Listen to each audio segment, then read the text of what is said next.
Hello students, welcome to lecture number 5. Today we discuss sign convention for reflection by a spherical mirror और new Cartesian sign convention. आज हम लोग spherical mirror, convex mirror और concave mirror के लिए sign convention की जो rules follow होती है जनरली न्यूमेरिकल्स क्वेश्चन बनाने के लिए उसके बारे में आज हम लोग डिस्कस करेंगे। ठीक है, इसके लिए आपके लिए बेसिक कॉन्सेप्ट है कि आपके पास कोऑर्डिनेट ज्योमेट्री की जो रूल्स होती है वो थोड़ा बहुत आना चाहिए। बहुत सिंपल है, आप अगर नहीं भी जानते हो तो यहाँ पे समझ सकते हैं। बहुत सिंपल है ये। इसमें क्या करते हैं हम लोग, मैथ्स वाली थोड़ी रूल लेते हैं कि एक ऐसे हम लोग वाई एक्सिस लिया करते थे वहाँ पे। ठीक है, वाई इधर वाई डैश होता था और एक ऐसे हम लोग एक्स लेते थे और यहाँ पे एक्स डैश लेते थे। ठीक है, नीचे वाली रिजल्ट यहाँ पे माइनस साइन में रहती थी, इस साइड वाले भी रिजल्ट माइनस साइन में लेते थे। -1 -2 -3, इधर भी -1 -2, यहाँ पे 1 2 3 4 करके पॉजिटिव साइन वाली होती थी। इसमें ध्यान यहाँ पे ये देना हम लोग का स्फेरिकल मिरर केस में साइन कन्वेंशन के रूल में। और ये वाली जो हम लोग का यहाँ पे इंटरसेक्शन पॉइंट रहता था ये ओरिजिन होता था। तो मिरर वाले केस में ओरिजिन क्या होगा, मिरर वाले केस में ओरिजिन हम लोग का ओरिजिन वहाँ पे पोल होगा। ठीक है, वहाँ पे जो हम लोग को जो ओरिजिन हम लोग जिसको मानेंगे वो पोल को मानेंगे। तो बस हम लोग को ये याद रखना कि जहाँ पे हम लोग का पोल होगा, पोल के लेफ्ट साइड वाली पार्ट हम लोग माइनस नेगेटिव साइन में लेंगे और पोल के राइट साइड वाली पार्ट को पॉजिटिव साइन में लेंगे। ठीक है, हम लोग को ध्यान देना है कि जब हम लोग लाइन वहाँ पे ड्रॉ करेंगे, आप ऐसे लाइन ड्रॉ करोगे, यहाँ पे आप मान लो कि पोल है तो पोल के राइट साइड वाली पार्ट पॉजिटिव और पोल के लेफ्ट वाली पार्ट को नेगेटिव साइन आपको लेना है। बस ये चीज़ें ही ध्यान रखनी है। अगर लेफ्ट साइड में कोई भी चीज़ लिए रखा हुआ है तो उसको माइनस साइन के साथ लेंगे, जैसे -u -b जो भी आएगा, और राइट साइड में रहेगा तो प्लस साइन के साथ लेना है। ठीक है, बहुत सिंपल है। बारी बारी से हम लोग सारे रूल्स को पढ़ते हैं। ठीक है, देखिए पहला क्या लिखा हुआ है इसमें, और यहाँ पे हम लोग ये जो है इसको हम लोग sign convention for reflection by spherical mirror भी बोलते हैं या फिर इसी को न्यू कार्टेशियन साइन कन्वेंशन भी बोलते हैं। ठीक है, कन्वेंशन भी बोलते हैं। देखिए क्या लिखा हुआ है, लिखा हुआ while dealing with the reflection of light. ठीक है, while dealing with reflection of light by spherical mirror we shall follow a set of sign कैसा, तो प्लस साइन और माइनस साइन का convention called a new cartesian convention. हम लोग जब reflection of light पढ़ते हैं स्फेरिकल मिरर के बारे में तो साइंस पे ध्यान रहता है, जिसको लोग न्यू कार्टेशियन साइन कन्वेंशन भी बोलते हैं। In this convention the pole of the mirror is taken as the origin. यहाँ का जो पोल होता है उसको हम लोग ओरिजिन मान के चलते हैं। द प्रिंसिपल एक्सिस जो होती है, principal axis of the mirror is taken as the X axis, इसको एक्स डैश एक्स भी बोलते हैं।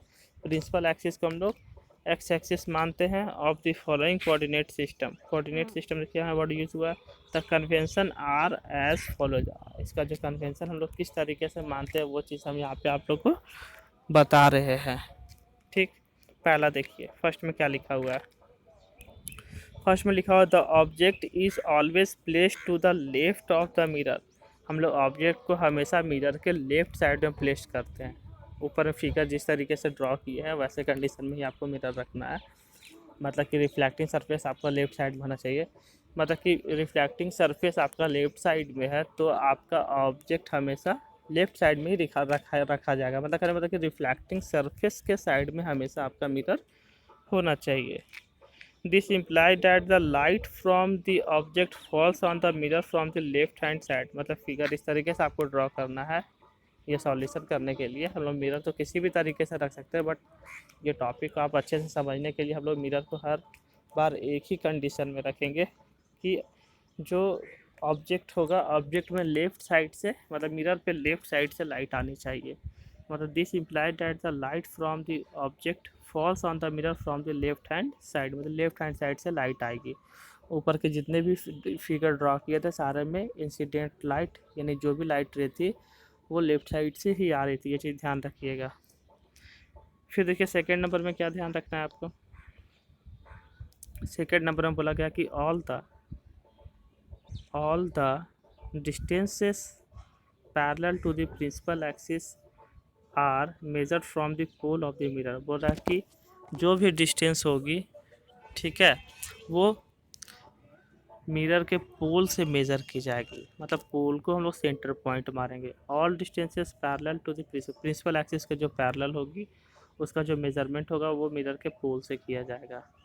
All the distances measured to the right of the origin यानी along positive x axis are taken as a positive while those measured to the left of the origin यानी कि along negative X axis are taken as a negative. मतलब कि ऐसे principal axis यहाँ पे है, देखिए ऐसे ड्रॉ किया होगा। अगर आप पोल के राइट साइड में ले रहे हो तो प्लस साइन में लोगे, पोल के लेफ्ट साइड में लोगे तो वो माइनस साइन में जाएगा।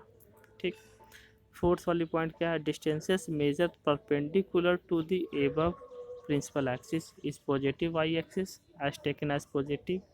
और 5 में distances measure perpendicular to the below of the principal axis along Y axis are taken as negative. मतलब कि अगर प्रिंसिपल एक्सिस के परपेंडिकुलर यानी 90 डिग्री का एंगल बनना चाहिए तो ऊपर वाले पार्ट में पॉजिटिव होगा, नीचे वाले पार्ट में नेगेटिव होगा। सिंपली आप समझो, ये आपकी प्रिंसिपल एक्सिस हो गई, यहाँ से ऐसे लाइन ड्रॉ किया तो इस पॉइंट से इधर वाली पॉजिटिव इधर वाली नेगेटिव, और ये प्रिंसिपल एक्सिस के परपेंडिकुलर कोई लाइन ड्रॉ किया हुआ है तो ऊपर वाला पॉजिटिव और नीचे वाला नेगेटिव। बस आपको यही ध्यान रखना है। बारी बारी से यहाँ पे देखिए फिगर को समझते हैं अच्छे से, ठीक है। ये यहाँ पे मिरर कॉनकेव मिरर बना हुआ है, ये पोल हो गया। पोल के राइट साइड वाला क्या होगा, positive. Distance towards the right is positive. फिर ये distance towards the left is negative. ये है डायरेक्शन ऑफ द इंसिडेंट जो लाइट है या रे है वो लेफ्ट साइड से आपकी आएगी, ठीक है। फिर नेक्स्ट है हाइट डाउनवर्ड्स और upwards. Height upwards positive sign और हाइट डाउनवर्ड्स नेगेटिव साइन। अब ये जो साइन कन्वेंशन, इसका एप्लीकेशन क्या, मतलब इसका यूज़ क्या है। यूज़ यही है, हम लोग मिरर फार्मूला फाइंड आउट करते हैं तो वही चीज़ यहाँ पे नीचे में लिखे हम लोग इसका एप्लीकेशन कि दिस साइन कन्वेंशन। एप्लीकेशन का मतलब यहाँ पे इसका यूज़ होता है कि हम लोग उसको डेली लाइफ में क्या यूज़ करते हैं, मतलब उसका क्या काम है। जो हम लोग जो भी थ्योरी पढ़े, कंसेप्ट पढ़े, उसका आखिर वो किस तरह से फ्रूटफुल है, क्या उसका यूजेस है। तो the sign convention are applied to obtain the mirror formula and solve related numerical problem. मतलब इसका हम लोग मिरर फार्मूला बनाने में यूज़ करते हैं और उससे रिलेटेड जो भी प्रॉब्लम्स आएंगे उसको हम लोग सॉर्ट आउट करेंगे। बारे बारे से अब इसमें हम लोग देखेंगे क्या क्या होते हैं टर्म्स जो आते हैं मिरर फार्मूला के लिए। ऑब्जेक्ट डिस्टेंस क्या होता है, obviously the distance of the object from its pole is called object distance.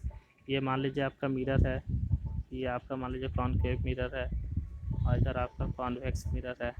Object इस साइड में होगा, यहाँ पे ऑब्जेक्ट है, इधर भी ऑब्जेक्ट है, यहाँ पे इसका पोल है, ठीक है। तो ऑब्जेक्ट से पोल के बीच में जो डिस्टेंस है वही आपकी ऑब्जेक्ट डिस्टेंस कहलाती है। वही चीज़ लिखा हुआ the distance of the object from its pole is called object distance. फिर है image distance obviously the distance of the image from pole of the mirror is called the image distance. मतलब कि जो आपकी डिस्टेंस होती है, क्या image की डिस्टेंस होती है पोल से, मतलब पोल से वो कितनी दूरी पे वो इमेज बना, वही चीज़ आपका इमेज डिस्टेंस होगा। फोकल लेंथ क्या होता है, फोकल लेंथ आपका सेंटर ऑफ कर्वेचर का आप the distance of the principal focus from the pole is called focal length. मतलब कि प्रिंसिपल फोकस और पोल के बीच के जो दूरी होती है वो फोकल लेंथ आपका कहलाता है। फोकल लेंथ का और रेडियस ऑफ कर्वेचर के बीच में एक और हम लोग रूल देखे थे कि focal length radius of curvature का क्या होता है, हाफ होता है। मिरर फार्मूला क्या बनता है, मिरर फार्मूला बनता है the relationship between the three quantity you V F के बीच में एक रिलेशन जो बनता है और जो रिलेशन बनता है उसी को हम लोग मिरर फार्मूला बोलते हैं। इसको एक्सप्रेस हम लोग करते हैं 1/b + 1/u = 1/f। ये फार्मूला को आप लोग इसी तरीके से मेमोराइज़ करिए कि पहले v लिखेंगे पहले u लिखेंगे। ये इस तरीके से लिखने का खास वजह क्या है, जब आप लेंस वाली फार्मूला पढ़ोगे तो वहाँ पे कंफ्यूज नहीं करोगे, वहाँ पे सिर्फ प्लस के जगह पे माइनस साइन यूज़ हुआ है बस। यानी कि वी यू और फिर एफ आपको याद रखना है, यानी कि आप अल्फ़ाबेट पढ़ रहे हैं रिवर्स ऑर्डर में, पहले वी है फिर यू है फिर देन एफ है। ठीक है, अब इसके बाद नेक्स्ट हम लोग लेक्चर नंबर 6 में मैग्नीफिकेशन देखेंगे। ठीक है, थैंक यू।